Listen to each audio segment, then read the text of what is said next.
ప్రభునందు ప్రియమైన దేవుని బిడ్డలందరికీ శుభాభివందనాలు తెలియజేస్తున్నాను. ఆయుష ఆరోగ్యాన్ని ఇచ్చి ఉదయకాలంలో ప్రభును స్తుతించి భాగ్యాన్ని దయచేసిన దేవునికి స్తోత్రం కలుగునుగాక.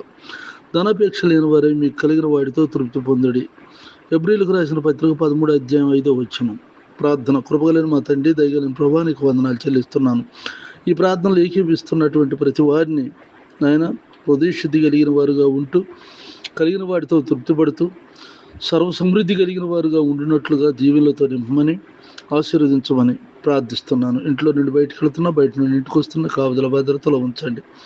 నేను మీకు ఏది తక్కువ చేయనన్నా నీ వాగ్దానం నెరవేర్చండి ప్రభా తండ్రి. అంతేకాదు వారు చేస్తున్న వ్యాపారంలో, వ్యవసాయం, ఉద్యోగాల్లో, చదువుల్లో తోడుగుండి సహాయం చేయండి తండ్రి. అనారోగ్యంలో ఉన్న వారికి ఆరోగ్యం దయచేయండి, బలహీనలకు బలం దయచేయండి నాయన. ఉద్యోగాలు లేని వారికి ఉద్యోగం దయచేయండి, చదువుల్లో అభివృద్ధిని దయచేయండి తండ్రి.